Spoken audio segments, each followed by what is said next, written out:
Assalamualaikum warahmatullahi wabarakatuh. Saya Meira. Di sini saya akan membacakan buku The Power of Habit karya Charles Duhigg. The Power of Habit, Prolog. Penyembuhan kebiasaan. Ia adalah peserta favorit para ilmuwan yang terlibat. Lisa Allen, menurut berkasnya, berusia 34 tahun. Mulai merokok dan minum minuman keras ketika berusia 16 tahun dan bergelut dengan obesitas selama sebagian besar hidupnya. Ketika usianya pertengahan 20-an, para penagih utang mengejar-ngejarnya agar ia membayar utangnya sebesar $10.000. Sebuah resume lama mencantumkan pekerjaan yang dipegangnya untuk waktu paling panjang ternyata berlangsung kurang dari setahun saja. Tapi perempuan yang kini berada di depan para peneliti itu bertubuh langsing dan ceria. Dengan kaki kencang, bak pelari. Ia terlihat 10 tahun lebih muda daripada foto-fotonya di berkasnya. Dan sepertinya ia bisa mengalahkan siapapun di ruangan itu dalam olahraga. Menurut laporan terbaru dalam berkasnya, Lisa tidak punya utang, tidak minum minuman keras, dan telah bekerja 39 bulan di satu perusahaan desain grafis. Kapan terakhir kali Lisa merokok? Salah seorang dokter bertanya. Mulai membacakan daftar pertanyaan yang Lisa jawab setiap kali ia datang ke laboratorium di luar Bethesda, Maryland itu. Hampir 4 tahun lalu ia menjawab, dan saya sudah turun 30 kilo dan ikut lari maraton sejak saat itu. Ia juga sedang mengambil S2 dan membeli rumah. Sungguh rentan waktu yang penuh peristiwa. Para ilmuwan di ruangan itu mencakup ahli-ahli neurologi, psikologi, genetika, dan seorang ahli sosiologi. Selama 3 tahun terakhir, dengan dana dari National Institute of Health, mereka mengulik-ulik Lisa dan 2 lusin lebih mantan perokok, tukang makan berlebihan, pemabuk, gila belanja, dan orang-orang lain dengan kebiasaan merusak. Semua peserta itu punya satu kesamaan. Mereka menata ulang hidup mereka dalam waktu yang relatif singkat. Para peneliti ingin paham bagaimana para peserta bisa melakukan itu. Oleh karena itu, para peneliti mengukur tanda-tanda vital para objek penelitian, memasang kamera video di dalam rumah objek untuk mengamati rutinitas sehari-hari, membaca bagian-bagian DNA objek, dan dengan teknologi yang memungkinkan mereka mengintip ke dalam tengkorak orang secara waktunya, mengamati aliran darah dan impuls listrik melalui otak objek ketika dihadapkan kepada godaan seperti asap rokok dan hidangan mewah. Tujuan para peneliti adalah mencari tahu bagaimana kebiasaan bekerja pada tingkat saraf dan apa yang dibutuhkan agar kebiasaan berubah. Saya tahu Anda sudah cerita soal ini berkali-kali, sang dokter berkata kepada Lisa. Namun, sebagian rekan saya baru mendengarnya dari mulut orang lain. Bisakah ceritakan lagi bagaimana Anda berhenti merokok? Tentu, Lisa menyahut. Awalnya di Kairo. Liburan itu merupakan keputusan serampang, kata Lisa. Beberapa bulan sebelumnya, suaminya pulang kerja dan mengumumkan bahwa ia akan meninggalkan Lisa karena ia mencintai perempuan lain. Butuh waktu agak lama bagi Lisa untuk memahami pengkhianatan itu dan menerima fakta bahwa ia betul-betul akan bercerai. Untuk beberapa lama ia bersedih, lantas memata-matai mantan suaminya dengan obsesif, membututi pacar baru sang mantan kemana-mana, menelpon sang pacar setelah tengah malam lantas memutus telepon begitu saja. Lalu, suatu malam, Lisa mendatangi rumah pacar mantan suaminya dalam keadaan mabuk, menggedor-gedor pintunya dan menjerit-jerit bahwa ia akan membakar habis apartemen itu. Waktu yang buruk sekali bagi saya, Lisa berkata. Saya selalu ingin melihat piramida dan kartu kredit saya belum kena limit. Jadi, pada pagi pertamanya di Kairo, Lisa terbangun saat fajar karena suara azan dari masjid di dekat hotelnya. Kamar hotelnya gelap gulita. Ia, yang nyaris tak bisa melihat apa-apa dan masih jet lag, meraih sebatang rokok. Ia betul-betul masih kebingungan sehingga tidak sadar sampai ia mencium bau plastik terbakar, bahwa yang sedang ia sulut adalah sebatang pulpen, bukan Marlboro. 4 bulan terakhir ia hanya menangis, makan dengan rakus, tidak mampu tidur, serta merasa malu, tak berdaya, depresi sekaligus marah.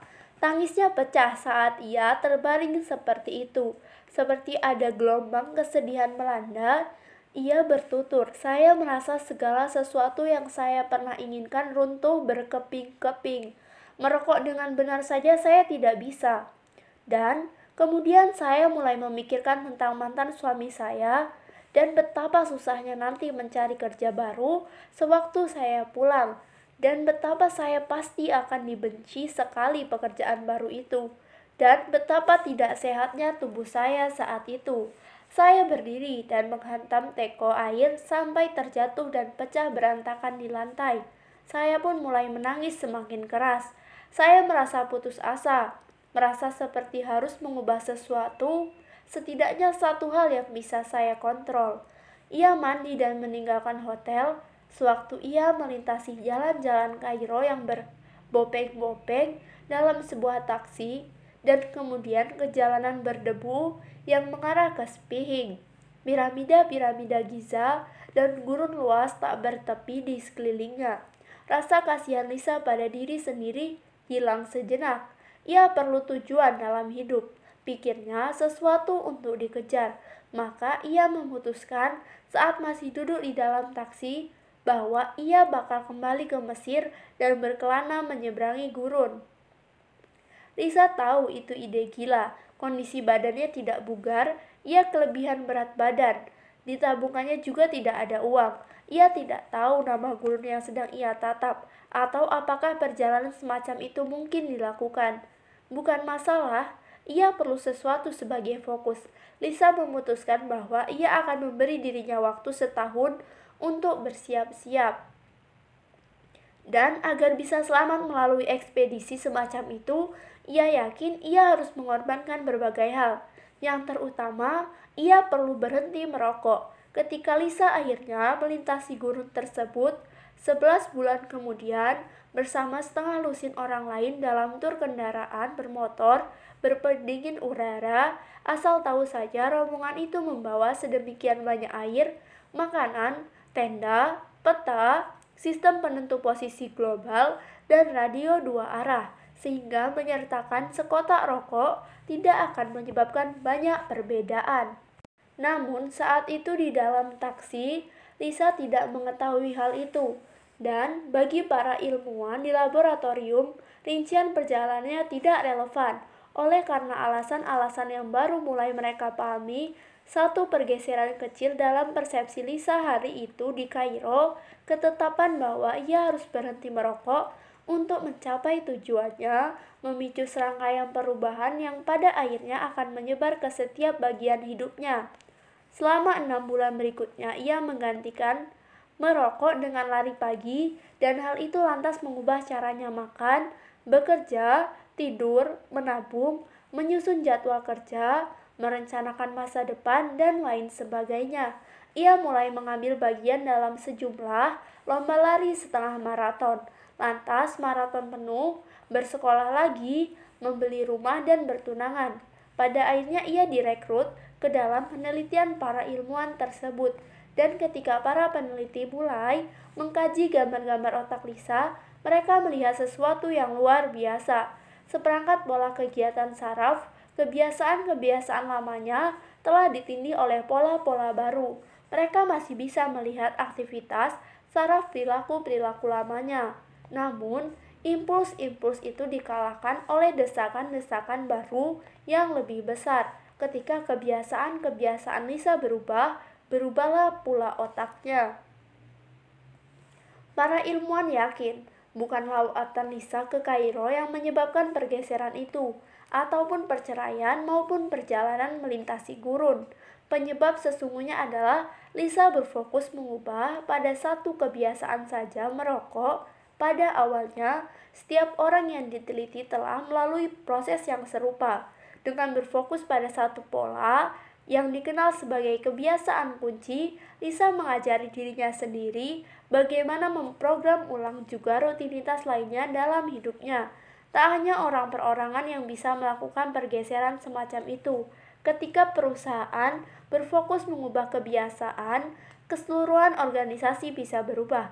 Perusahaan seperti Procter & Gamble, Starbucks, Alcoa, dan Target telah menyambar wawasan itu untuk mempengaruhi bagaimana pekerjaan diselesaikan, bagaimana pegawai berkomunikasi, dan tanpa disadari pelanggan, bagaimana orang berbelanja. Saya ingin tunjukkan salah satu hasil penilaian terbaru Anda. Seorang peneliti memberitahu Lisa di dekat akhir pemeriksaannya.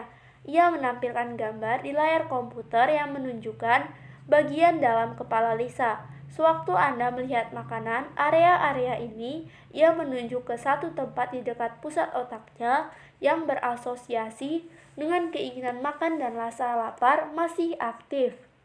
Otak Anda masih menghasilkan dorongan yang menyebabkan Anda makan berlebih. Tapi, ada aktivitas baru di area ini.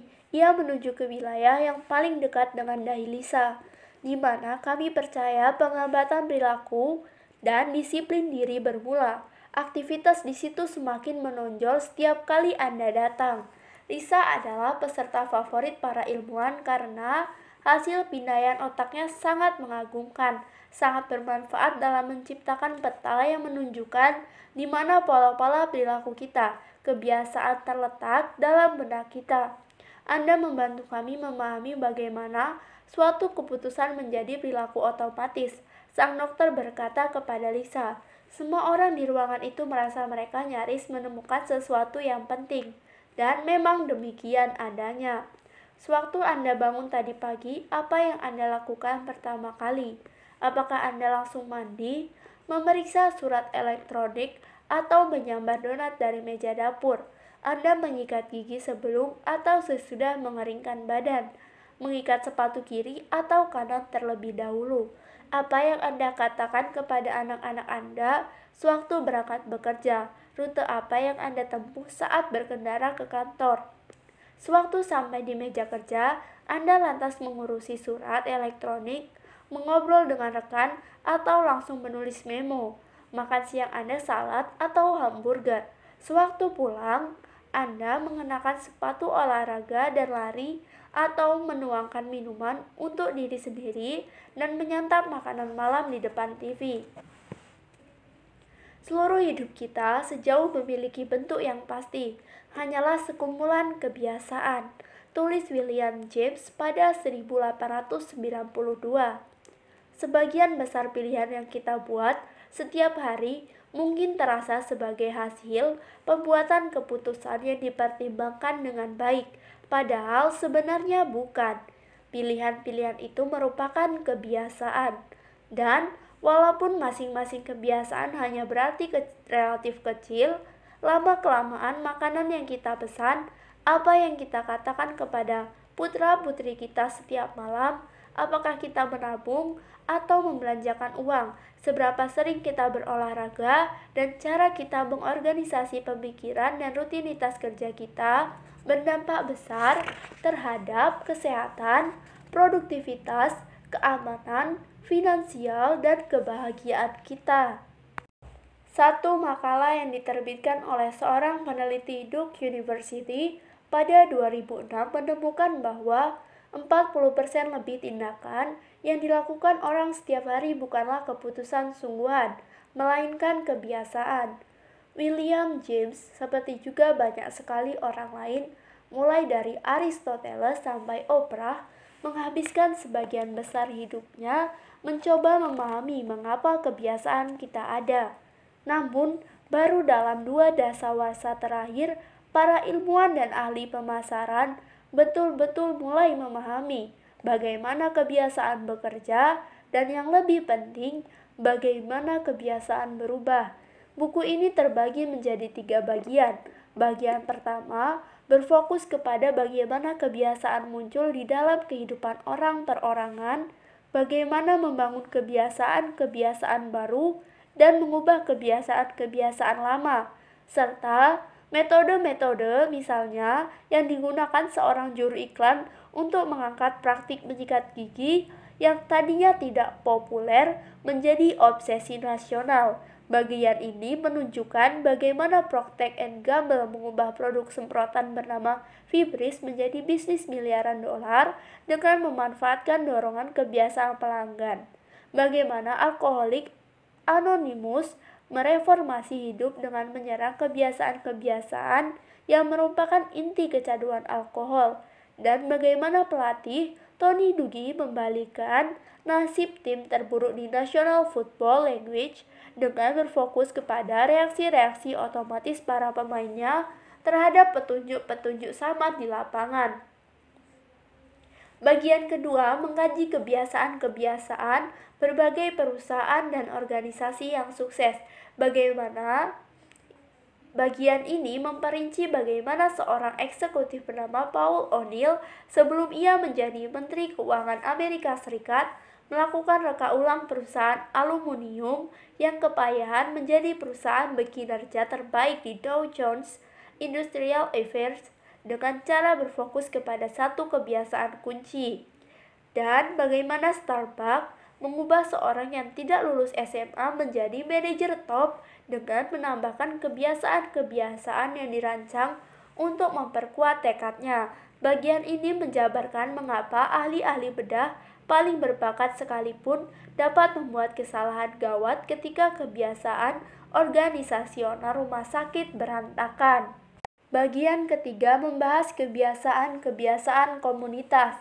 Bagian ini mengkaji bagaimana Martin Luther King Jr. dan para pejuang kesetaraan hak kulit hitam berhasil, sebagian dengan mengubah kebiasaan-kebiasaan komunitas yang tertanam di Montgomery, Alabama, dan mengapa fokus serupa membantu seorang pendeta muda bernama Rick Warren membangun gereja terbesar se-Amerika Serikat di lembah Saddleback, California. Terakhir, bagian tersebut mendalami pertanyaan-pertanyaan etis yang sulit, seperti apakah seorang pembunuh di Britania harus dibebaskan bila ia secara meyakinkan bisa berargumen bahwa ia membunuh karena terdorong kebiasaan-kebiasaannya. Setiap bab dibangun di sekeliling argumen pusat. Kebiasaan bisa diubah bila kita paham bagaimana ia bekerja. Buku ini mengacu pada ratusan penelitian akademik wawancara dengan 300 lebih ilmuwan dan eksekutif serta penelitian yang dilakukan di lusinan perusahaan. Untuk memperoleh indeks sumber-sumber ini silakan lihat catatan buku ini dan link berikut. Buku ini berfokus kepada kebiasaan seperti yang didefinisikan secara teknis, pilihan-pilihan yang kita semua buat secara sengaja pada satu saat dan yang kita tak lagi pikirkan namun terus lakukan seringkali setiap hari. Pada suatu saat kita semua secara sadar menentukan bagaimana kita makan dan apa yang harus kita fokuskan sewaktu tiba di kantor. Seberapa sering kita minum-minum atau kapan seharusnya pergi jogging. Kemudian kita berhenti membuat pilihan dan perilaku itu menjadi otomatis. Itu adalah konsekuensi wajar neurologi kita. Dan dengan memahami bagaimana kebiasaan terjadi, Anda bisa membangun ulang pola-pola itu seperti apapun Anda mau. Saya pertama kali tertarik kepada sains kebiasaan 8 tahun lalu sebagai seorang wartawan koran di Baghdad sewaktu menyaksikan militer Amerika Serikat beraksi. Saya menyadari bahwa mereka merupakan salah satu percobaan pembentukan kebiasaan terbesar dalam sejarah. Pelatihan dasar mengajarkan kepada para prajurit kebiasaan-kebiasaan yang dirancang dengan hati-hati mengenai bagaimana menembak, berpikir, dan berkomunikasi dalam pertempuran. Di medan tempur, setiap komando yang dikeluarkan mengacu pada perilaku-perilaku yang telah dilatih sampai menjadi otomatis. Keseluruhan organisasi mengandalkan rutinitas yang terus-menerus dilatih untuk membangun pangkalan, menetapkan prioritas strategis, dan menentukan bagaimana menanggapi serangan. Pada hari-hari awal perang itu, ketika pemberontak menyebar dan jumlah korban tewas meningkat, para komandan mencari-cari kebiasaan yang biasa mereka tanamkan kepada para prajurit dan orang-orang Irak, sehingga menciptakan perdamaian yang tahan lama. Saya telah berada di Irak selama sekitar 2 bulan ketika saya mendengar tentang seorang perwira yang menjalankan program modifikasi kebiasaan dadakan di Kufa, kota kecil 90 mil di sebelah selatan ibu kota Irak. Perwira itu seorang mayor angkatan darat yang telah menganalisis rekaman video kerusuhan-kerusuhan terbaru dan mengidentifikasi satu pola. Keributan kebiasaannya didahului dengan berkumpulnya sekelompok orang di Irak di alun-alun atau ruang terbuka lain, dan selama beberapa jam berikutnya kumpulan itu bertambah besar. Penjajah makanan lantas bermunculan, begitu pula penonton. Kemudian akan ada yang melempar batu atau botol, dan keributan pun pecah. Ketika sang mayor bertemu dengan wali kota Kufa, ia mengajukan permintaan aneh. Bisakah mereka mencegah penjajah makanan memasuki alun-alun? Tentu, jawab sang wali kota. Beberapa minggu kemudian, kerumunan kecil berkumpul di dekat Masjid Al-Kufa. Sepanjang siang, semakin banyak orang yang berkumpul. Sejumlah orang mulai menyeru-nyerukan slogan-slogan penuh amarah. Polisi Irak yang merasakan bakal terjadi hal gawat mengirimkan pesan radio ke pangkalan dan meminta prajurit Amerika Serikat bersiaga. Saat senja, kerumunan orang itu mulai gelisah dan lapar. Mereka mencari-cari para penjajah kebab yang biasanya mangkal di alun-alun tersebut, namun tak satu pun terlihat batang hidungnya. Para penonton pun pergi, yang berseru-seru menjadi kehilangan semangat. Pada pukul 8 malam, semuanya sudah angkat kaki dari alun-alun. Ketika saya mengunjungi pangkalan dekat Kufa itu, saya mengobrol dengan sang mayor. Mungkin tak terpikir oleh kita untuk menilik dinamika kerumunan dari segi kebiasaan. Ia berkata kepada saya, namun sepanjang karirnya ia digembleng agar memahami psikologi pembentukan kebiasaan. Di kamp pelatihan ia telah menyerap kebiasaan mengisi senjata tidur di zona perang, mempertahankan fokus di tengah kekacauan pertempuran, dan mengambil keputusan saat kelelahan dan kerepotan. Ia telah mengikuti berbagai kursus yang mengajarinya kebiasaan menghemat uang, berolahraga setiap hari, dan berkomunikasi dengan teman-teman seasrama. Seiring kenaikan pangkatnya, ia mempelajari nilai penting kebiasaan organisasional dalam memastikan bawahan-bawahannya bisa mengambil keputusan tanpa terus-menerus meminta izin, dan bagaimana rutinitas yang benar mempermudah ia bekerja bersama orang-orang yang biasanya tidak ia sukai. Dan kini, sebagai seorang pembangun bangsa dadakan, ia mengamati bagaimana kerumunan dan kebudayaan mengikuti banyak aturan yang sama. Menurutnya, masyarakat dapat dikatakan sebagai kumpulan raksasa kebiasaan yang terjadi di antara ribuan orang yang bergantung pada bagaimana mereka dipengaruhi, bisa menimbulkan kekerasan atau perdamaian. Selain melarang penjajah makanan di alun-alun, ia telah meluncurkan lusinan percobaan berbeda di Kufa untuk mempengaruhi kebiasaan warga. Tak pernah ada kerusuhan sejak ia tiba di kota itu. Memahami kebiasaan adalah hal terpenting yang saya pelajari di Angkatan Darat. Ia bertutur kepada saya. Hal itu mengubah total cara saya melihat dunia. Anda ingin cepat tertidur dan bangun dengan perasaan enak. Perhatikan pola-pola Anda waktu malam dan apa yang Anda otomatis lakukan sewaktu bangun. Anda ingin tidak malas-malasan lari. Ciptakan pemicu untuk menjadikannya rutinitas. Saya gembleng anak-anak saya dalam hal ini. Saya dan istri menuliskan rancangan kebiasaan bagi pernikahan kami. Inilah yang kami bicarakan dalam rapat komando. Tidak seorang pun di Kufa yang memberitahu saya bahwa kita bisa mempengaruhi kerumunan dengan mencegah penjajah kebab mangkal di alun-alun. Namun begitu Anda melihat segala sesuatu sebagai kumpulan kebiasaan, Seakan-akan ada yang memberi Anda senter dan linggis, dan Anda pun bisa mulai bekerja. Sang mayor adalah seorang laki-laki bertubuh kecil dari Georgia. Ia selalu saja meludahkan biji kuaci ataupun tembakau kunyah ke dalam cangkir. Ia memberitahu saya bahwa sebelum memasuki militer, pilihan karir terbaiknya adalah tukang memperbaiki kabel telepon atau barangkali menjadi bandar metafetamin, jalur yang telah ditempuh sejumlah teman SMA-nya, namun dengan tidak begitu sukses. Kini ia membawahi 800 prajurit dalam salah satu organisasi tempur paling canggih di bumi. Saya kasih tahu saja, kalau orang kampung seperti saya bisa mempelajari ini, maka siapapun bisa. Saya selalu katakan ke prajurit saya, tidak ada yang tidak bisa kalian lakukan, asalkan kalian paham cara menjalankan kebiasaan yang betul. Selama 1 dasawarsa terakhir, pemahaman kita mengenai neurologi dan psikologi kebiasaan, serta cara pola-pola bekerja dalam hidup masyarakat dan organisasi kita telah berkembang dalam cara-cara yang tidak terbayangkan.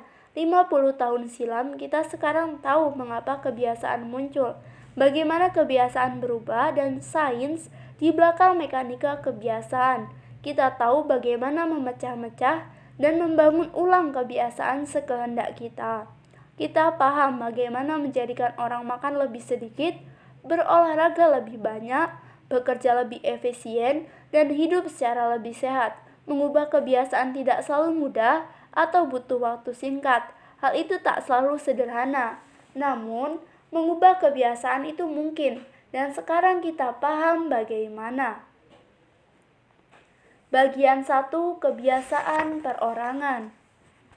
Bab 1. Lingkaran kebiasaan. Bagaimana kebiasaan bekerja. 1.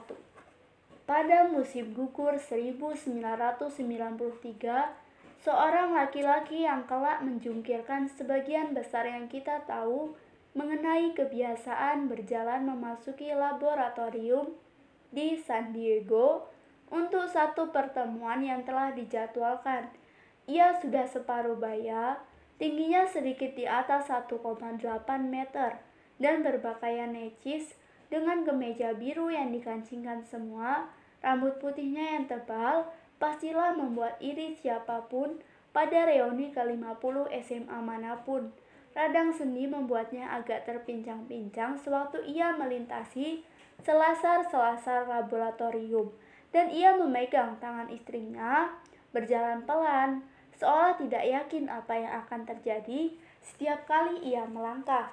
Sekitar setahun sebelumnya, Agni Pauli atau yang nantinya populer sebagai AP dalam kepustakaan medis sedang berada di rumahnya di Playa del Rey mempersiapkan makan malam ketika istrinya menyebutkan bahwa putra mereka Michelle akan bertandang. Michelle siapa? Agni bertanya. Putramu, jawab sang istri Beverly. Itu loh yang kita besarkan. Agni menatap istrinya nanar. Siapa ya? Tanyanya lagi. Keesokan harinya, Agni mulai muntah-muntah dan menggeliat-geliat kesakitan karena kejang perut. Dalam 24 jam, dehidrasinya semakin parah sehingga Beverly yang panik membawanya ke instalasi gawat darurat. Suhu Agni mulai naik mencapai 40 derajat Celcius, sementara ia mengucurkan keringat berwarna kuning ke spray rumah sakit. Ia merancau, kemudian mengamuk, menjerit-jerit, dan melawan ketika para perawat mencoba memberinya infus. Baru setelah diberi obat penenang, dokter mampu menyisipkan jarum panjang di antara dua ruas tulang belakangnya, dilekukan punggung, dan mengambil beberapa tetes cairan cerebrospinal. Dokter yang melaksanakan prosedur itu kontan menyadari kondisi gawat. Cairan yang mengelilingi otak dan saraf tulang belakang adalah penghalang infeksi dan cedera. Pada orang yang sehat, cairan tersebut jernih dan mengalir cepat, mengalir ke dalam alat suntik dengan nyaris semulus sutra. Sampel dari tulang belakang Agni keruh dan menetes lambat, seolah-olah terisi kotoran mikroskopik. Ketika hasil dari laboratorium keluar, para dokter yang menangani Agni pun tahu mengapa ia sakit. Ia menderita ensefalitis viral, penyakit akibat sejenis virus yang relatif tak berbahaya dan menyebabkan herpes labialis, lepuhan kulit, dan infeksi ringan di kulit. Tapi dalam kasus-kasus langka, virus itu bisa masuk ke otak, menimbulkan kerusakan parah dengan menggerogoti lipatan-lipatan halus jaringan di mana pikiran, mimpi, dan menurut sebagian orang, jiwa kita berdiam. Dokter-dokter Agni memberitahu Beverly bahwa tidak ada apapun yang bisa mereka lakukan untuk melawan kerusakan yang telah terjadi.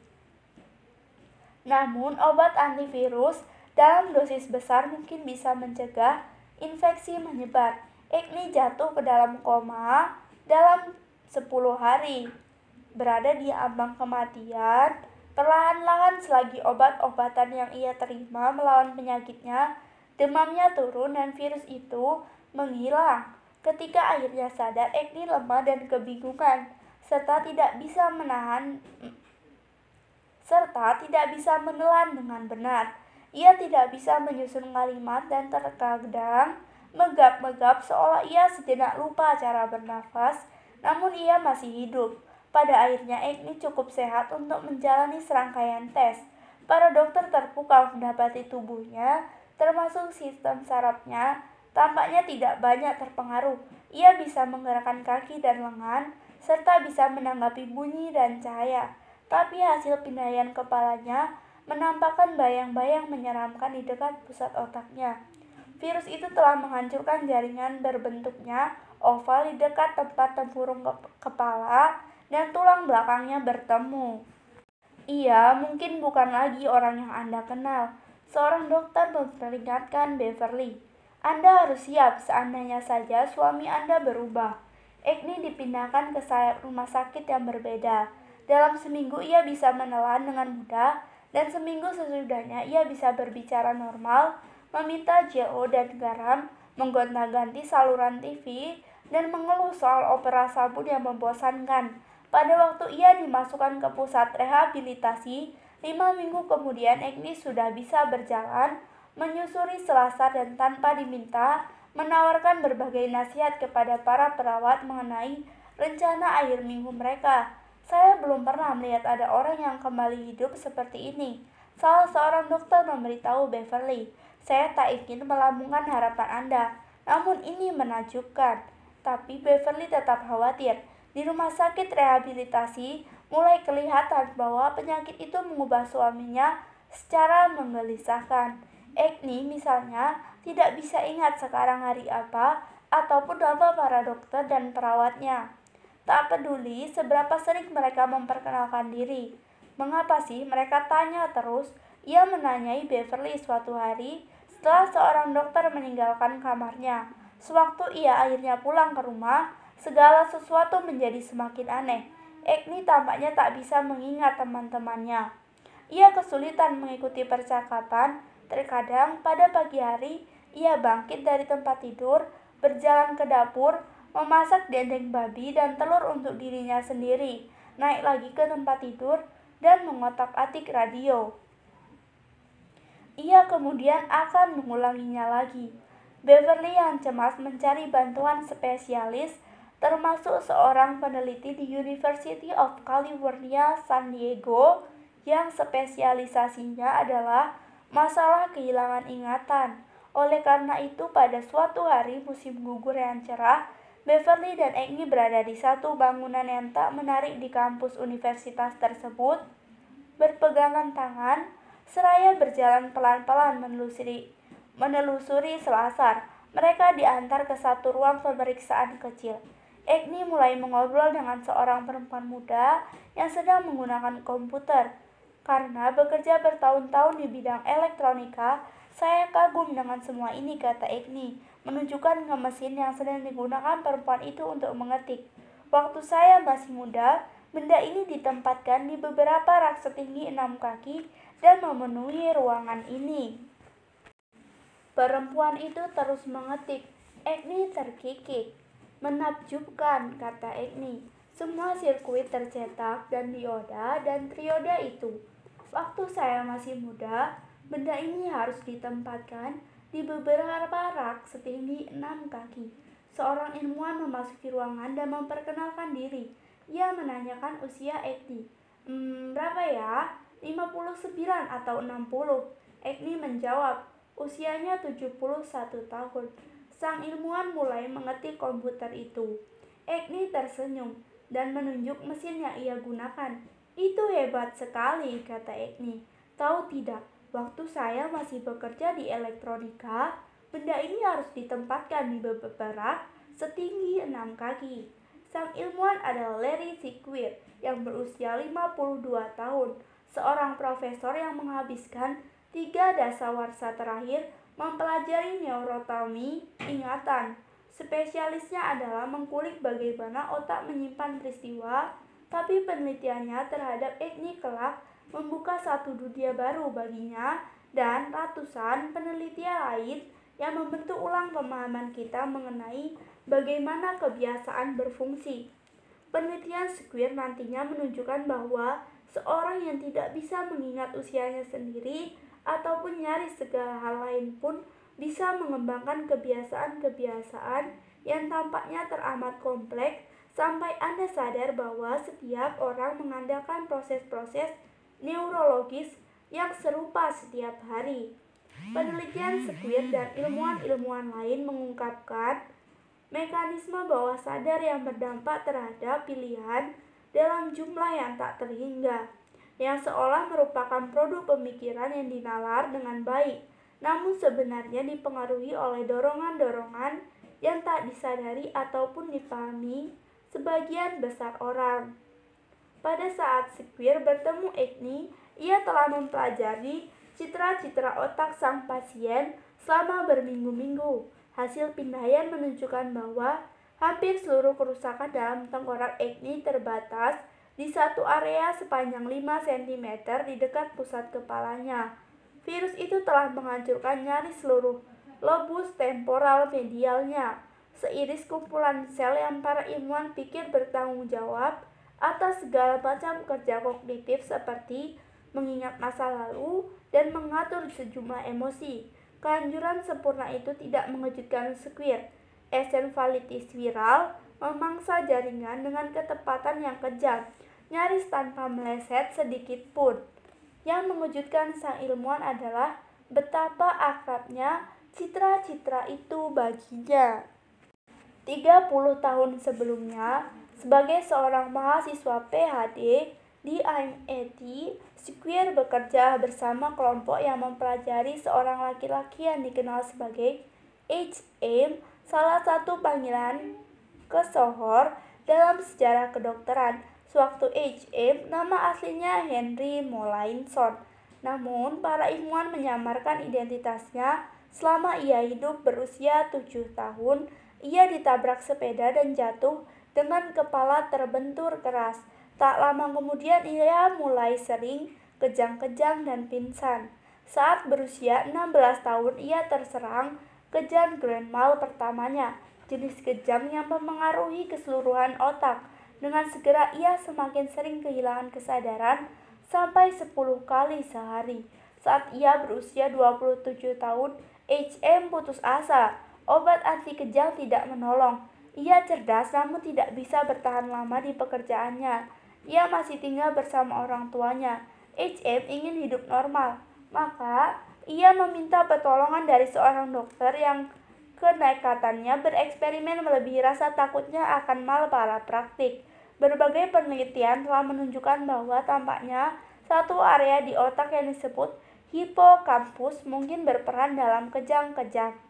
Ketika sang dokter meminta izin membuka kepala HM, mengangkat bagian depan otaknya dan dengan sebatang sedotan kecil menyedot keluar hipokampus dan sebagian jaringan di sekitarnya dari bagian dalam tengkoraknya, HM menyetujuinya. Pembedahan itu terjadi pada 1953 dan seiring sembuhnya HM, kejang-kejangnya berkurang, tapi nyaris seketika disadari juga kalau otaknya telah berubah secara drastis. HM tahu namanya dan tahu ibunya berasal dari Irlandia. Ia ingat tentang kejatuhan pasar saham pada 1929, dan berita-berita tentang serbuan Normandia. Namun, segala sesuatu yang terjadi sesudahnya, segala ingatan, pengalaman, dan perjuangan dari hampir seluruh dasawarsa sebelum pembedahan yang ia jalani terhapus. Ketika dokter mulai menguji ingatan HM dan menunjukkan kepadanya kartu remi dan sederetan angka, ia mendapati bahwa HM tidak bisa mengingat informasi baru di atas kira-kira 20 detik. Sejak saat ia dibedah, sampai wafatnya 2008, setiap orang yang HM temui, setiap lagu yang ia dengar, setiap ruangan yang ia masuki adalah pengalaman baru. Otaknya beku dalam waktu. Setiap hari, ia bingung karena ada orang yang mengubah saluran televisi dengan mengarahkan kotak plastik hitam ke layar.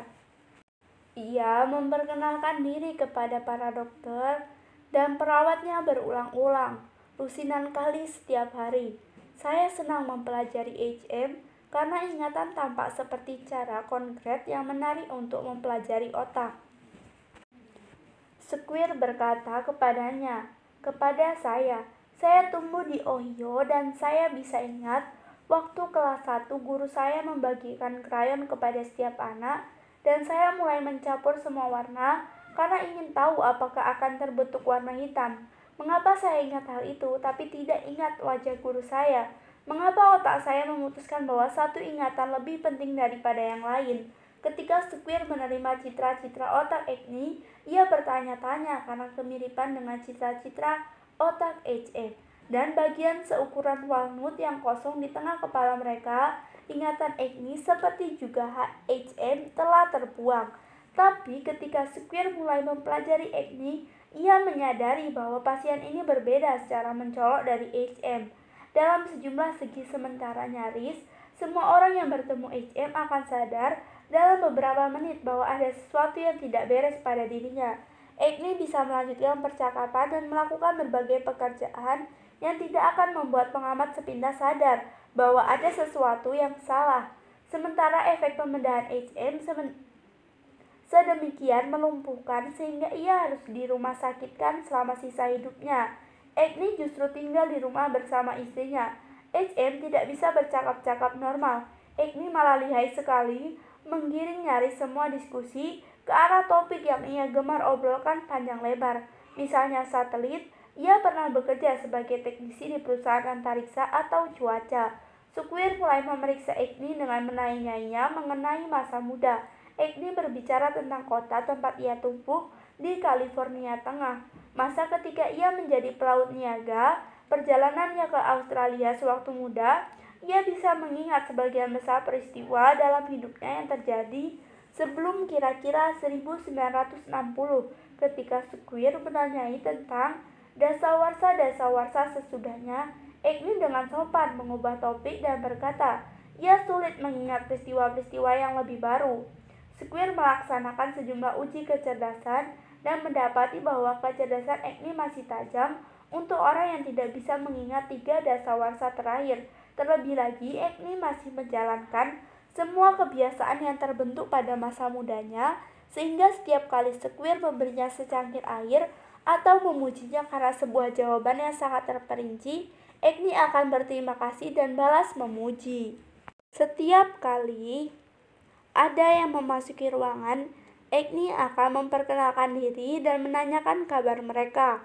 Namun ketika Squire meminta Agni mengingat serangkaian angka atau menjabarkan selaras di luar pintu laboratorium, sang dokter mendapati pasiennya tidak bisa mengingat informasi baru di atas kira-kira semenit.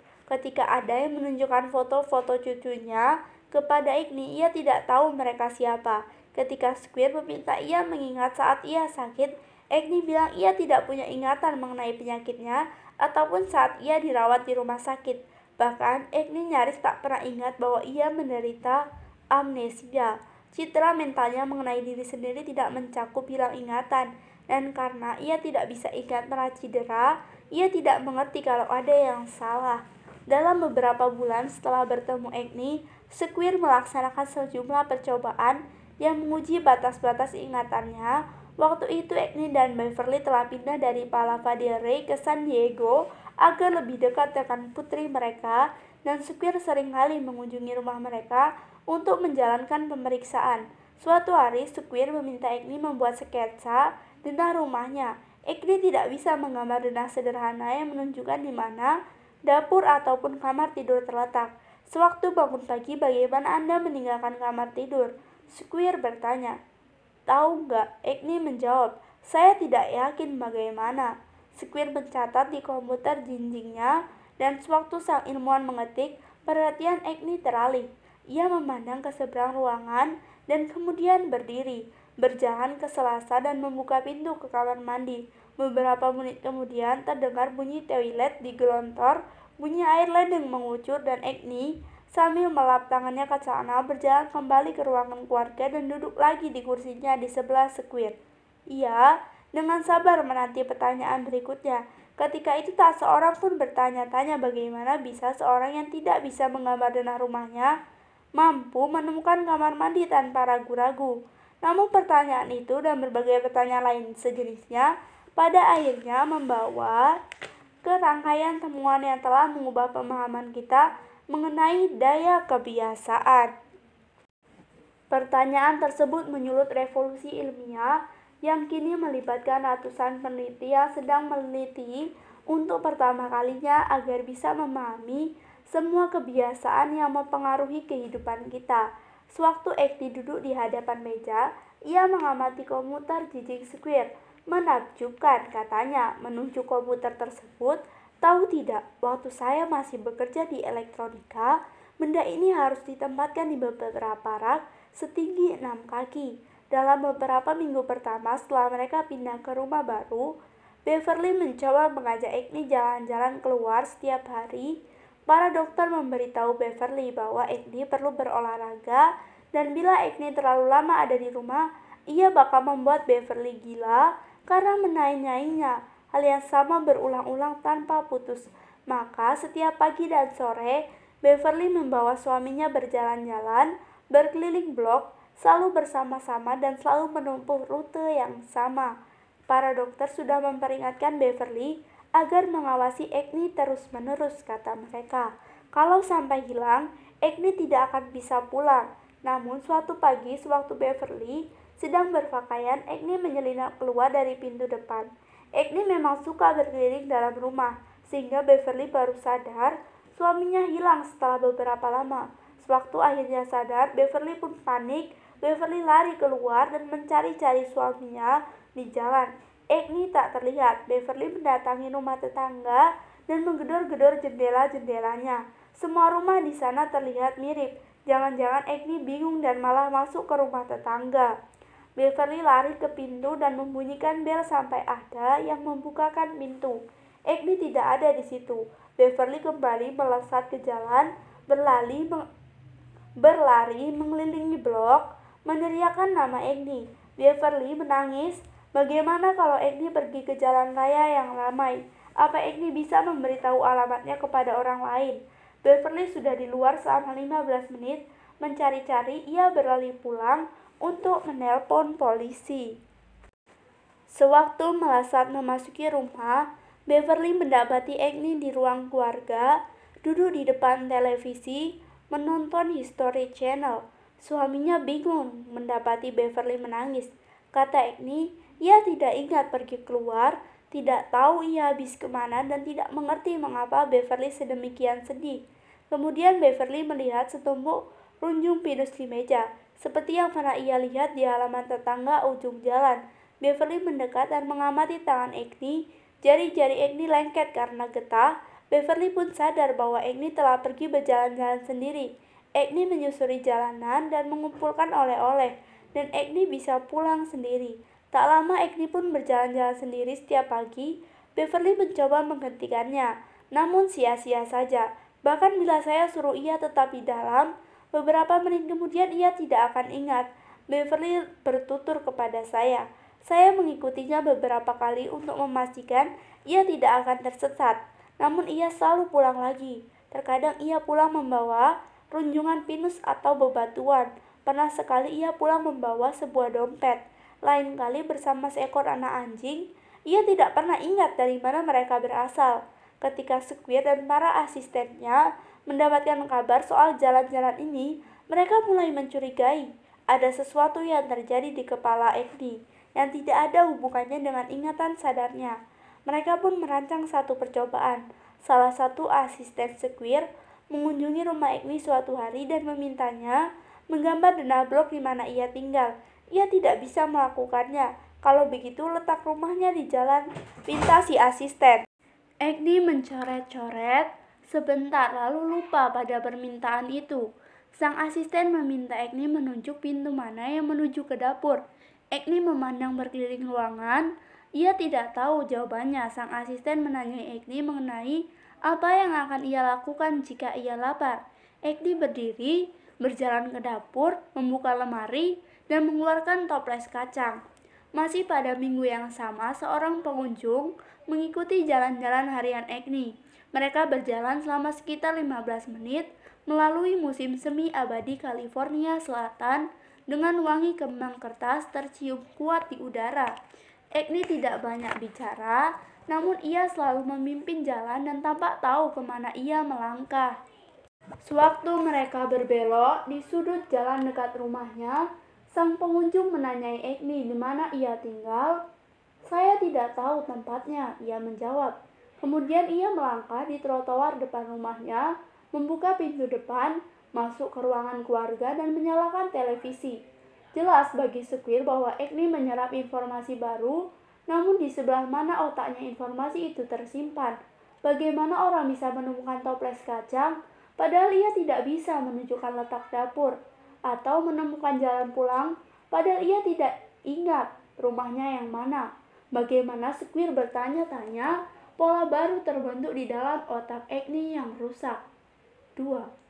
Dalam bangunan tempat Departemen Sains Otak dan Kognitif berada di Massachusetts Institute of Technology, terletak sejumlah laboratorium yang berisikan apa yang bagi pengamat awam terlihat seperti teater, operasi versi rumah boneka, ada pisau-pisau bedah mungil, bor-bor kecil, dan gergaji-gergaji mini yang lebarnya kurang dari 1/4 inci, terpasang ke lengan-lengan robot, bahkan meja operasinya mungil, seolah-olah disiapkan untuk ahli bedah seukuran anak-anak. Ruangan itu selalu dijaga pada suhu 15 derajat Celcius yang dingin, sebab udara yang agak menggigit menstabilkan jemari para peneliti saat prosedur yang rumit. Di dalam laboratorium itu, para ahli saraf membuka tengkorak tikus yang dibius, menanamkan sensor-sensor mungil yang bisa mencatat perubahan sekecil apapun di dalam otak mereka. Ketika sadar, tikus-tikus itu tampaknya tidak menyadari bahwa sudah ada lusinan kabel mikroskopik terpasang bagaikan jaring laba-laba neurologis di dalam kepala mereka. Laboratorium itu telah menjadi pusat utama revolusi sunyi dalam sains pembentukan kebiasaan, dan percobaan-percobaan yang berlangsung di sana menjelaskan bagaimana Agni, juga saya, Anda, dan semua orang lain mengembangkan berbagai perilaku yang dibutuhkan agar kita bisa melalui setiap hari. Tikus-tikus di lab-lab itu membantu menjelaskan kerumitan yang terjadi di dalam kepala kita setiap kali kita melakukan hal sehari-hari seperti menggosok gigi atau memundurkan mobil keluar dari garasi. Dan bagi Squid, laboratorium itu membantu menjelaskan bagaimana Agni berhasil mempelajari kebiasaan-kebiasaan baru. Ketika para peneliti MIT mulai meneliti kebiasaan pada 1900-an, 1990-an, kira-kira ketika Agni mulai terserang demam, mereka penasaran mengenai sebongkah jaringan saraf yang dikenal sebagai ganglia basal. Bila Anda bayangkan otak manusia sebagai sebutir bawang bombay yang terdiri atas berlapis-lapis jaringan otak, maka lapisan-lapisan luar yang paling dekat dengan kulit kepala pada umumnya merupakan tambahan terbaru dari sudut pandang evolusi. Sewaktu Anda membayangkan penemuan baru atau menertawakan lawakan teman, bagian-bagian luar otak Anda lah yang bekerja. Di sanalah pemikiran paling kompleks terjadi. Di otak sebelah, lebih dalam dan lebih dekat dengan batang otak, di mana otak bertemu, sumsum tulang belakang, terletak struktur-struktur yang lebih tua dan primitif.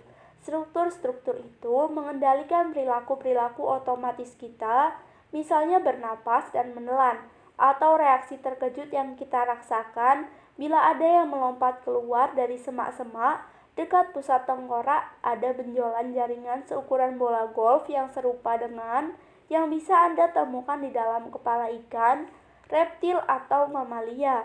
Inilah ganglia basal, sekumpulan sel berbentuk lonjong yang selama bertahun-tahun tidak dipahami ilmuwan dengan baik, kecuali sejumlah kecurigaan bahwa bagian tersebut berperan dalam penyakit-penyakit seperti Parkinson. Pada awal 1990-an, para peneliti MIT mulai bertanya-tanya, apakah ganglia basal penting bagi kebiasaan atau tidak. Mereka menyadari bahwa hewan-hewan dan ganglia basal yang cedera mendadak bermasalah dengan tugas-tugas seperti memahami bagaimana berlari melalui lorong, sesat, atau mengingat bagaimana membuka wadah makanan. Mereka memutuskan untuk melakukan percobaan dengan menggunakan teknologi mikro baru yang memungkinkan mereka mengamati secara sangat terperinci apa yang terjadi di dalam kepala tikus sewaktu melaksanakan lusinan macam rutinitas. Saat dibedah, tengkorak setiap tikus disisipi apa yang terlihat seperti joystick kecil dan lusinan kabel mungil. Setelahnya, tikus ditempatkan dalam lorong berbentuk T dengan coklat di satu ujungnya. Lorong itu dibuat sedemikian rupa sehingga setiap tikus ditempatkan di belakang partisi yang terbuka. Ketika bunyi klik keras didengarkan, pada awalnya, sewaktu mendengar bunyi klik dan melihat partisi tersebut lenyap, tikus akan jalan bolak-balik di lorong tengah, mengendus-endus pojokan-pojokannya dan menggaruk-garuk dindingnya. Tampaknya si tikus mencium bau coklat, namun tidak tahu bagaimana menemukannya. Ketika mencapai pertigaan T, tikus seringkali berbelok ke kanan, menjauh dari coklat dan kemudian berbalik ke kiri, terkadang berhenti sejenak tanpa alasan jelas. Pada akhirnya, sebagian besar tikus menemukan ganjaran yang tersedia itu, namun tidak ada pola jelas dalam gerakan mereka menyusuri lorong. Seolah-olah setiap tikus sedang berjalan-jalan santai tanpa berpikir. Tapi, pemantau di kepala tikus-tikus itu menunjukkan cerita yang berbeda. Sewaktu setiap tikus berjalan melalui lorong, otaknya dan terutama ganglia basal bekerja giat.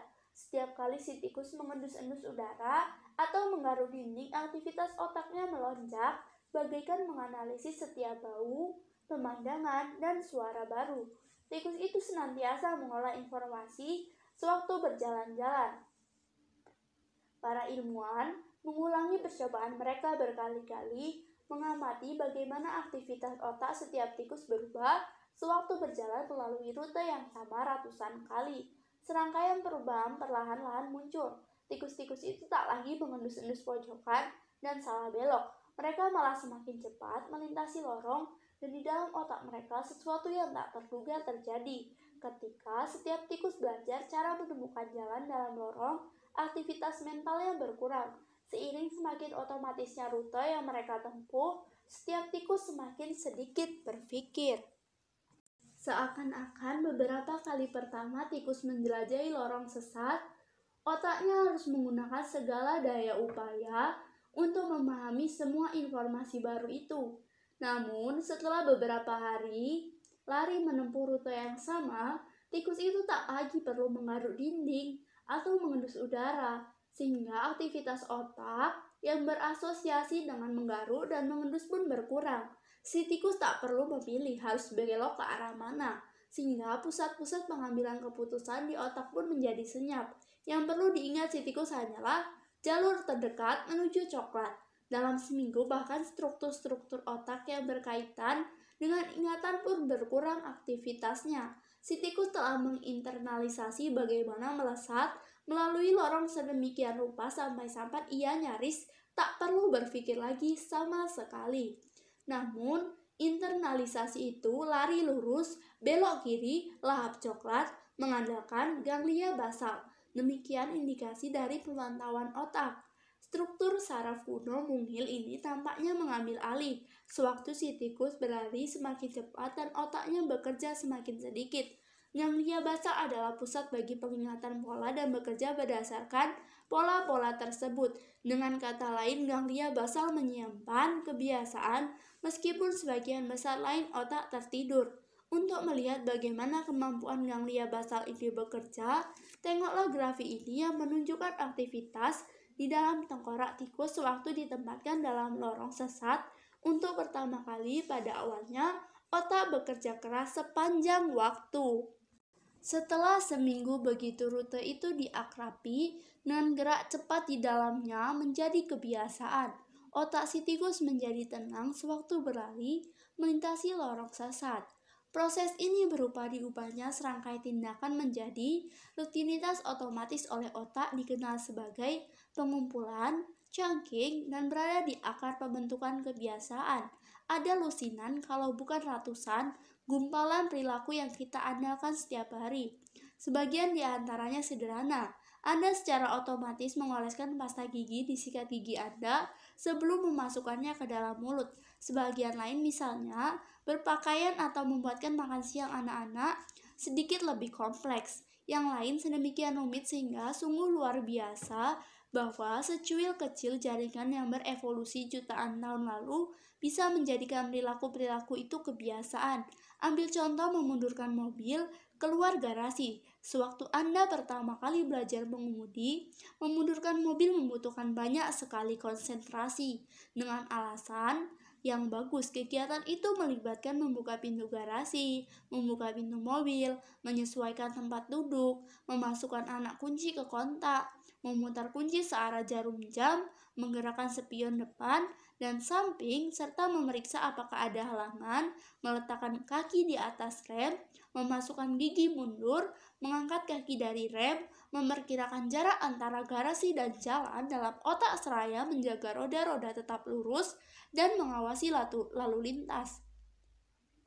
Menghitung bagaimana bayangan di cermin mewakili jarak sebenarnya antara bemper, tempat sampah, dan pagar, seraya menekan sedikit pedal gas dan rem, dan mungkin sekali sambil memberitahu penumpang Anda agar tidak main-main dengan radio. Tapi sekarang Anda melakukan semua itu setiap kali memundurkan mobil ke jalan tanpa banyak pikir. Rutinitas itu telah menjadi kebiasaan. Jutaan orang melakukan tarian rumit itu setiap pagi tanpa berpikir. Sebab begitu kita mengeluarkan kunci mobil, ganglia basal kita langsung bekerja, mengidentifikasi kebiasaan yang kita simpan di otak dan berkaitan dengan memundurkan mobil ke jalan. Begitu kebiasaan itu mulai berjalan, materi abu-abu kita bebas untuk bersantai dan mengejar impian lain. Dan karena itulah kita punya kemampuan mental cukup untuk menyadari bahwa kotak makan siang si Jimmy ketinggalan di rumah.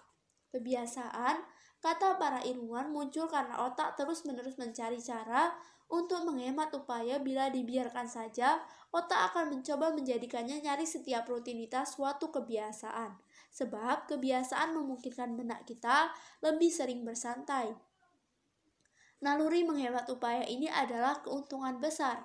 Otak yang efisien membutuhkan lebih sedikit ruang, yang berarti kepala lebih kecil, yang menjadikan bayi lebih mudah dilahirkan sehingga mengurangi tingkat kematian ibu dan bayi. Otak yang efisien juga memungkinkan kita berhenti terus-menerus memikirkan perilaku dasar, misalnya berjalan dan memilih makanan, sehingga kita bisa menggunakan energi mental untuk menemukan tombak, sistem irigasi, dan pada akhirnya pesawat terbang serta permainan video. Namun, menghemat upaya mental juga beresiko, sebab bila otak kita melakukan aktivitas pada waktu yang salah, kita mungkin gagal menyadari sesuatu yang penting. Misalnya pemangsa yang bersembunyi di semak-semak atau mobil yang menyebut kita sedang memundurkan mobil ke jalan. Oleh karena itu, ganglia basal kita merancang sistem yang cerdas untuk menentukan kapan membiarkan kebiasaan mengambil alih. Sistem tersebut adalah yang terjadi setiap kali segumpal perilaku bermula atau berakhir. Untuk melihat bagaimana sistem itu bekerja, coba amati lagi baik-baik grafik kebiasaan neurologi tikus. Perhatikan bahwa aktivitas otak melonjak di awal lorong ketika si tikus mendengar bunyi klik sebelum partisipasi mulai bergerak, dan sekali lagi di ujung akhir lorong ketika ia menemukan coklat. Lonjakan-lonjakan itu adalah cara otak menentukan kapan menyerahkan kendali kepada kebiasaan dan kebiasaan mana yang harus digunakan. Dari balik partisipasi misalnya, tikus sulit untuk mengetahui apakah ia ada di dalam lorong yang ia akrabi atau lemari yang tidak ia kenal, dengan seekor kucing mengintai di luar. Untuk menangani ketidakpastian itu, otak mencurahkan banyak upaya pada awal kebiasaan untuk mencari sesuatu tanda yang memberikan petunjuk pola mana yang harus digunakan dari balik partisipasi. Bila tikus mendengar bunyi klik, ia tahu harus menggunakan kebiasaan lorong sesat. Bila mendengar bunyi meong, ia akan memilih pola berbeda, dan pada akhir aktivitas, ketika ganjaran diperoleh, otak membangunkan diri sendiri dan memastikan segala sesuatu berlangsung sebagaimana yang diharapkan. Proses di dalam otak kita ini merupakan suatu lingkaran bertahap 3. Pertama, ada tanda Q, pemicu yang memberitahu otak untuk memasuki mode otomatis dan kebiasaan mana yang harus digunakan. Kemudian ada rutinitas, routine, yang bisa dijadikan fisik, mental, ataupun emosional. Terakhir ada ganjaran, reward, yang membantu otak Anda mengetahui apa lingkaran ini patut diingat untuk masa depan. Lama-kelamaan, lingkaran ini tanda, rutinitas, ganjaran, tanda, rutinitas, ganjaran menjadi semakin otomatis. Tanda dan ganjaran menjadi terikat sedemikian erat sampai-sampai muncullah rasa antisipasi dan keinginan memperoleh sesuatu yang sangat kuat. Pada akhirnya, entah itu di laboratorium MIT yang dingin ataupun garasi Anda, kebiasaan pun terlahir. Kebiasaan bukanlah takdir, seperti yang akan dijelaskan 2 bab berikutnya. Kebiasaan bisa diabaikan, diubah, ataupun diganti. Namun, alasan mengapa penemuan lingkaran kebiasaan begitu penting adalah bahwa hal yang mengungkapkan kebenaran mendasar. Ketika kebiasaan muncul, otak berhenti turut serta penuh dalam pengambilan keputusan. Otak berhenti bekerja keras atau mengambil fokus ke tugas-tugas lain. Jadi, kecuali Anda secara sengaja melawan suatu kebiasaan, kecuali Anda menemukan rutinitas baru, pola kebiasaan akan berjalan secara otomatis. Tapi dengan memahami bagaimana kebiasaan bekerja, saja mempelajari struktur lingkaran kebiasaan bisa jadi lebih mudah dikendalikan. Begitu Anda memecah kebiasaan menjadi komponen-komponennya, Anda bisa otak-atik sekrup-sekrupnya. Kami telah melakukan percobaan melatih tikus berlari, menyusuri lorong sampai hal itu menjadi kebiasaan, dan kemudian kami hapus kebiasaan itu dengan mengubah posisi ganjaran. Anne Gaberlin, seorang ilmuwan di MIT yang mengepalai banyak percobaan ganglia basal, memberitahu saya. Kemudian suatu hari, kami kembalikan ganjaran itu ke tempat yang lama dan masukkan tikusnya. Dan, ya ampun, kebiasaan lama itu kontol muncul lagi. Kebiasaan tak pernah benar-benar hilang. Kebiasaan diprogram ke dalam struktur otak kita, dan itu merupakan keuntungan besar bagi kita. Sebab menyebalkan sekali bila itu kita harus belajar lagi menyetir setiap kali pulang liburan. Masalahnya otak tidak bisa tahu mana kebiasaan yang jelek dan mana yang baik. Sehingga bila kita punya kebiasaan jelek, kebiasaan itu selalu mengintai di sana, menanti munculnya tanda dan ganjaran yang sesuai. Ini menjelaskan mengapa susah sekali menciptakan kebiasaan berolahraga misalnya, atau mengubah apa yang kita makan. Begitu kita mengembangkan rutinitas malas-malasan di sofa dan bukannya berolahraga lari atau mengudap setiap kali melewati kotak donat, pola-pola itu selalu berada dalam otak kita.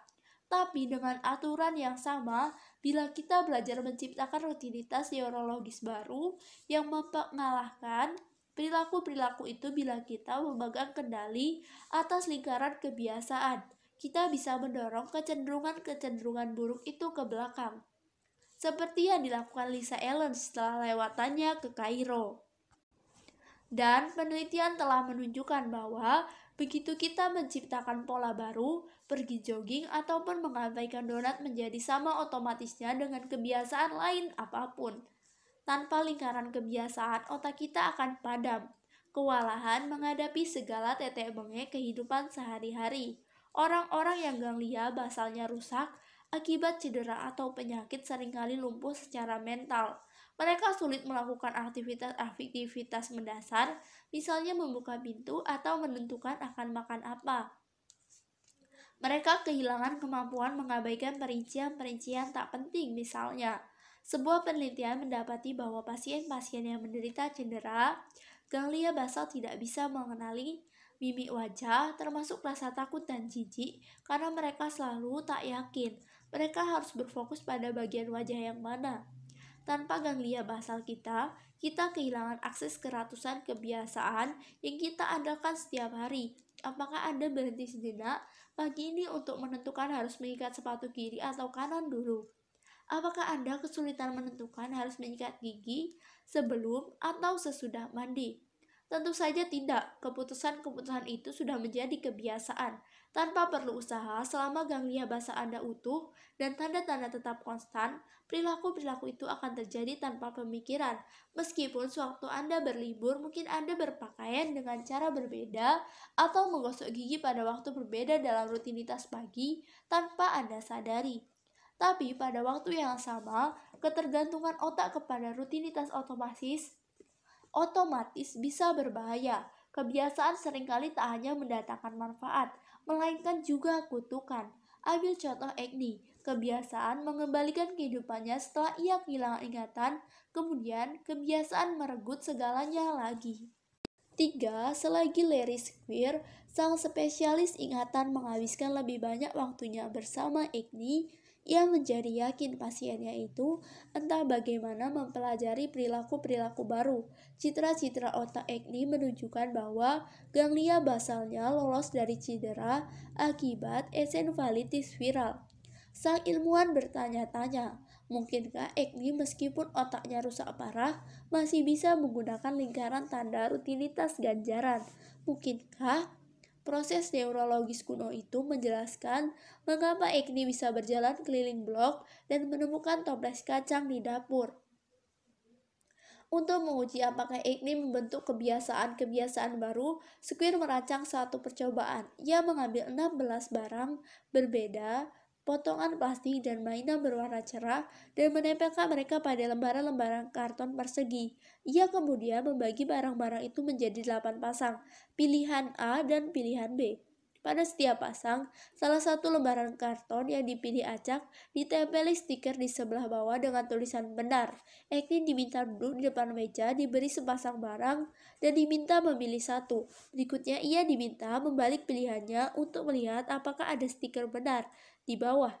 Ini adalah cara umum untuk mengukur ingatan, karena hanya ada 16 barang dan selalu disajikan dalam 8 pasangan yang sama. Sebagian besar orang bisa mengingat barang mana yang benar setelah beberapa putaran. Monyet dapat mengingat semua barang benar setelah 8-10 hari. Agni tidak bisa mengingat barang-barang mana yang benar, tak peduli berapa kali ia melakukan uji tersebut. Ia mengulangi percobaan tersebut 2 kali seminggu selama berbulan-bulan, mengamati 40 pasangan barang setiap hari. Tahukah Anda mengapa Anda hari ini ada di sini? Seorang peneliti bertanya di awal satu sesi setelah percobaan itu berjalan beberapa minggu. Saya pikir tidak, Agni membalas. Saya akan tunjukkan beberapa barang kepada Anda. Apa Anda tahu mengapa? Saya harus gambarkan kepada Anda atau beritahu kegunaannya. Agni sama sekali tidak ingat sesi-sesi sebelumnya. Namun seiring berlalunya minggu demi minggu, kinerja Agni membaik. Setelah 28 hari latihan, Agni memilih barang yang benar dengan tingkat 85%. Setelah 36 hari, ia 95% benar. Setelah salah satu ujian, Agni menatap sang peneliti kebingungan karena keberhasilannya sendiri. Kok saya bisa melakukan ini? Ia bertanya kepada sang peneliti. Beritahu saya apa yang ada dalam benak Anda. sahut sang peneliti. Apakah Anda berkata kepada diri sendiri, saya ingat yang satu ini? Tidak, Agni menjawab, pokoknya ada di dalam sini. Ia menunjukkan kepalanya, dan tangan bergerak begitu saja. Tapi bagi Squire, semua itu masuk akal. Agni terpapar kepada satu tanda. Sepasang barang selalu disajikan dalam kombinasi yang sama. Ada rutinitas, ia memilih satu barang dan melihat apakah di bawahnya ada stiker meskipun ia tidak mengerti mengapa ia merasa harus membalik karton itu. Kemudian ada ganjaran rasa puas yang ia dapatkan setelah menemukan stiker yang menyatakan benar. Pada akhirnya timbullah lingkaran kebiasaan. Untuk memastikan pola itu memang betul satu kebiasaan, Squire menjalankan satu lagi percobaan. Ia mengambil 16 barang dan menempatkannya di depan Agni secara bersamaan. Squire meminta Agni menumpuk semua barang benar menjadi satu. Agni tidak tahu harus mulai dari mana. Waduh, bagaimana cara mengingatnya? Ia bertanya. Ia mengambil satu barang dan mulai membaliknya.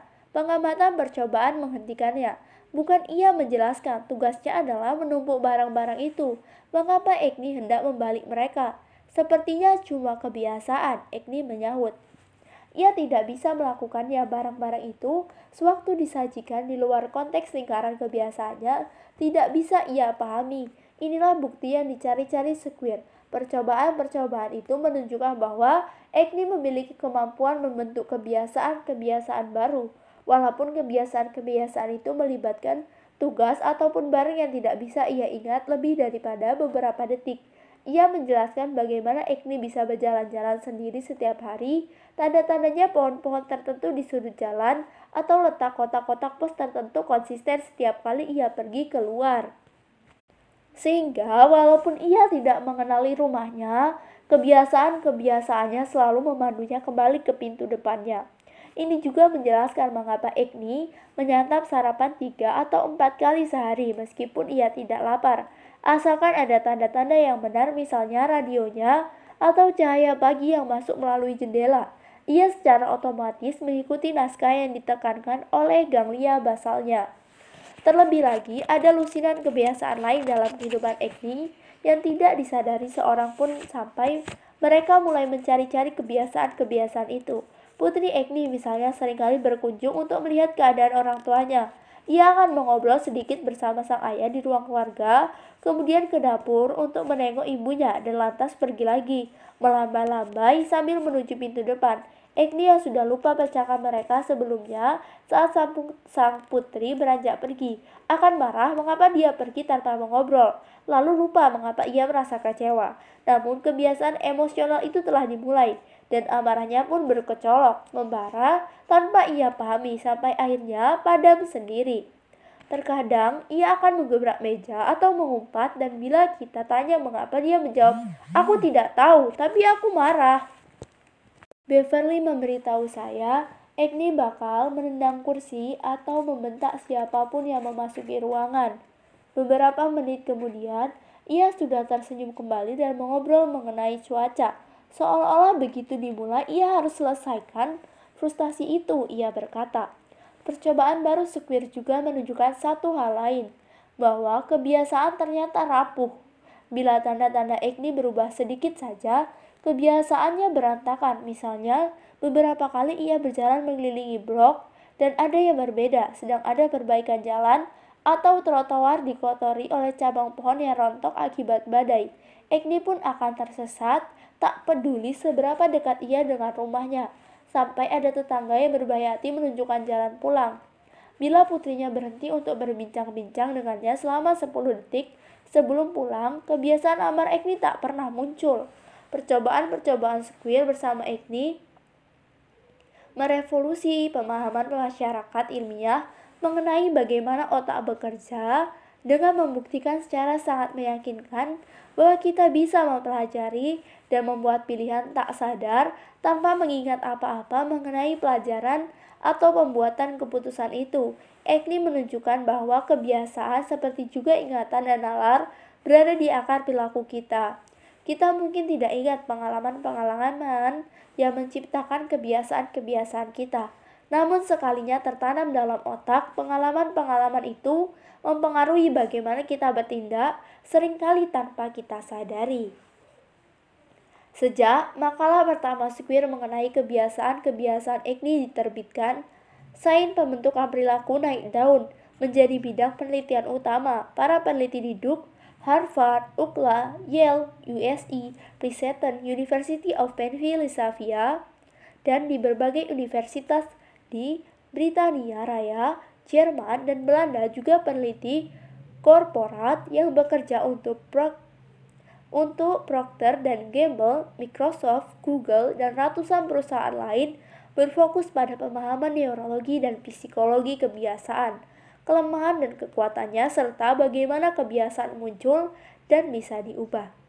Para peneliti telah mempelajari bahwa tanda bisa berubah apa saja, dari pemicu visual seperti sebatang permen atau iklan televisi sampai tempat, jam, emosi, urutan pemikiran, atau kumpulan orang-orang tertentu. Rutinitas bisa sangat kompleks atau malah luar biasa sederhana.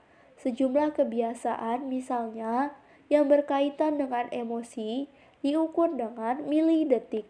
Ganjaran bisa berkisar dari makanan atau obat-obatan yang menyebabkan sensasi fisik sampai bayaran emosional misalnya. Perasaan bangga yang mengiringi pujian atau ucapan selamat kepada diri sendiri. Dan dalam nyaris setiap percobaan, para peneliti melihat temuan-temuan Square pada Agni kebiasaan sungguh kuat, namun rapuh. Kebiasaan bisa muncul di luar kesadaran kita, atau dengan sengaja dirancang. Kebiasaan seringkali terjadi tanpa izin kita, namun bisa dibentuk ulang dengan mengotak-atik bagiannya. Pengaruh kebiasaan dalam membentuk kehidupan kita jauh lebih besar daripada yang kita sadari. Bahkan kebiasaan sedemikian kuat sampai-sampai otak kita terus bergantung kepada kebiasaan tanpa memperdulikan segala sesuatu yang lain, termasuk akal sehat.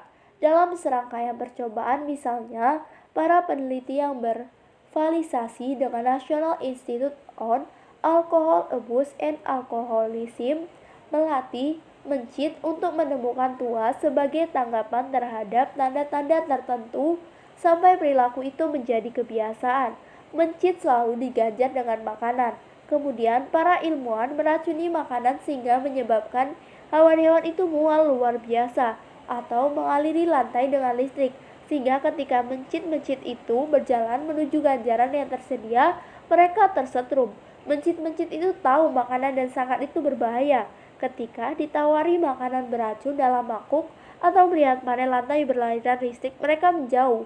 Tapi ketika melihat tanda-tanda yang lama, tanpa berpikir mereka menekan tuas dan melahap makanan itu.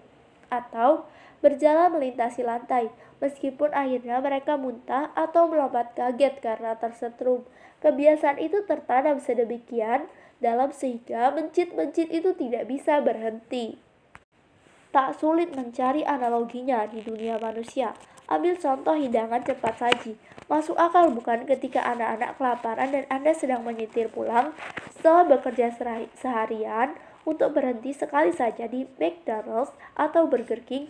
Makanannya tak mahal, rasanya enak, lagi pula sekali-kali makan daging olahan, kentang asin dan soda manis. Tidak besar kan resiko kesehatannya? Toh tidak setiap waktu makanan kita menyantap hidangan cepat saji. Namun kebiasaan muncul tanpa izin kita. Penelitian mengidentifikasikan bahwa keluarga biasanya tidak bermaksud menyantap hidangan cepat saji secara teratur.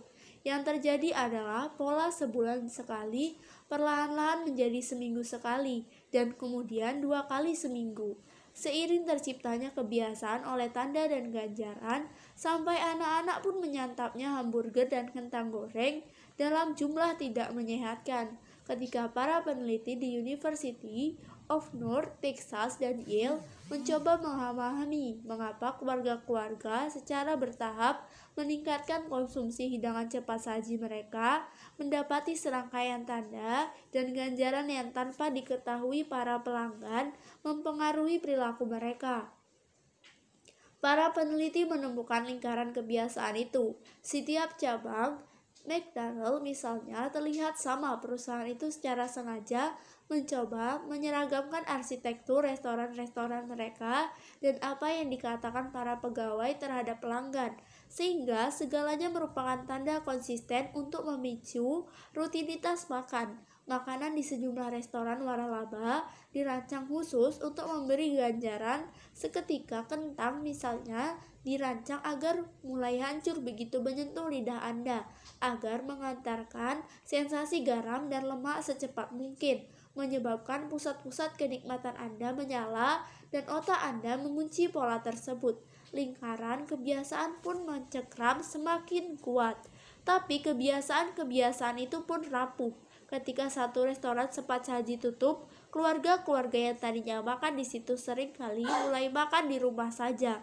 Bukannya mencari lokasi alternatif, perubahan kecil sekalipun bisa mengakhiri suatu pola. Namun, karena kita seringkali tidak menyadari lingkaran-lingkaran kebiasaan yang sedang berkembang, kita buta terhadap kemampuan kita mengendalikan mereka. Namun, dengan belajar, mengamati tanda dan ganjaran, kita bisa merubah rutinitas. 4. Tahun 2000, 7 tahun setelah Agni jatuh sakit, hidupnya telah mencapai semacam kesetimbangan. Ia pergi jalan-jalan setiap pagi, ia makan apa yang ia mau, terkadang 5 atau 6 kali sehari. Istrinya tahu bahwa asalkan televisi disetel di History Channel, Agni akan duduk manis di kursi santainya dan menontonnya, terlepas dari apakah program yang ia sedang tonton adalah tayangan ulang atau baru. Ia tidak tahu bedanya. Tapi seiring pertambahan usianya, kebiasaan-kebiasaan Agni mulai berdampak negatif pada hidupnya. Ia kurang gerak, terkadang menonton televisi berjam-jam sebab ia tidak pernah bosan dengan tontonannya. Para dokter menjadi khawatir mengenai jantungnya. Mereka memberitahu Beverly untuk memberikan Agni diet ketat dengan makanan sehat. Beverly mencoba, namun sulit mempengaruhinya seberapa sering Agni makan ataupun yang ia makan. Suaminya tak pernah ingat wanti-wantinya. Bahkan meskipun kulkas diisi buah dan sayuran, Agni akan membongkar sana-sini sampai ia menemukan dendeng babi dan telur. Itulah rutinitasnya, dan seiring bertambahnya tuanya Agni dan bertambah rapuhnya tulang-tulangnya, para dokter mengatakan ia harus lebih berhati-hati saat jalan-jalan. Tapi dalam benaknya Agni berusia 20 tahun lebih muda. Ia tak pernah ingat untuk melangkah berhati-hati. Sepanjang hidup saya terpesona oleh ingatan. Squire memberitahu saya. Kemudian saya bertemu AP dan melihat bagaimana hidup bisa begitu kaya, bahkan meskipun kita tidak bisa mengingatnya. Otak memiliki kemampuan menakjubkan untuk mencari kebahagiaan meskipun ingatannya tentang itu telah hilang, tapi sulit memadamkannya, dan itulah yang akhirnya merugikan dia. Beverly mencoba memanfaatkan pemahamannya mengenai kebiasaan untuk membantu Agni menghindari berbagai masalah seiring pertambahan usianya. Beverly mendapati bahwa ia bisa memutus sejumlah pola terburuk Agni dengan menyisipkan tanda-tanda baru. Bila tidak ada dendeng babi di kulkas, Agni tidak bisa sering-sering menyantap sarapan yang tidak menyehatkan. Ketika Beverly meletakkan salad di samping kursi Agni, terkadang sang suami akan memakannya sedikit. Dan seiring hidangan itu menjadi kebiasaan, ia pun tak lagi menggeledah dapur untuk mencari kudapan.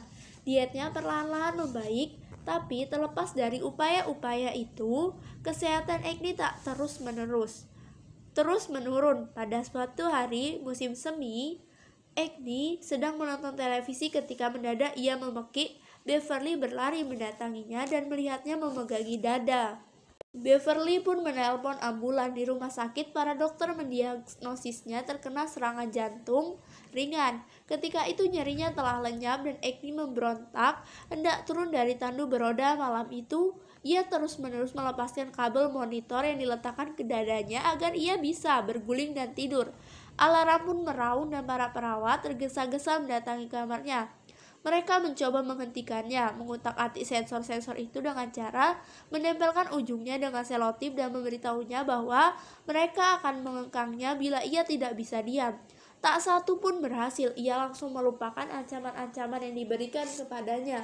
Kemudian putrinya memberitahu seorang perawat untuk mencoba memujinya karena mau duduk diam, dan mengulangi pujian itu berkali-kali setiap kali ia bertemu Agni. Ya, kami ingin melibatkan rasa bangganya, Putri Agni. Carol Reyes bercerita kepada saya. Kami bilang kepadanya, wah, ayah melakukan sesuatu yang betul-betul penting bagi ilmu pengetahuan dengan membiarkan kabel-kabel ini terpasang. Para perawat mulai memujinya. Agni menyukainya. Setelah beberapa hari, ia melakukan apapun yang mereka minta. Agni pulang ke rumah seminggu kemudian. Lalu, pada musim gugur 2008, sewaktu sedang berjalan melintasi ruang keluarga, Agni tersandung di dekat perapian, jatuh, dan mengalami patah tulang pinggul. Di rumah sakit, Squire dan timnya khawatir Agni akan terserang panik karena ia tidak tahu berada di mana. Maka mereka meninggalkan catatan-catatan di samping tempat tidurnya yang menjelaskan apa yang telah terjadi dan menempelkan foto anak-anaknya di dinding. Istri dan anak-anaknya datang setiap hari, tapi Agni tidak pernah khawatir. Ia tidak pernah bertanya mengapa ia ada di rumah sakit. Ia tampaknya berdamai dengan segala ketidakpastian saat itu. Squire berkata, sudah 15 tahun sejak ia kehilangan ingatannya.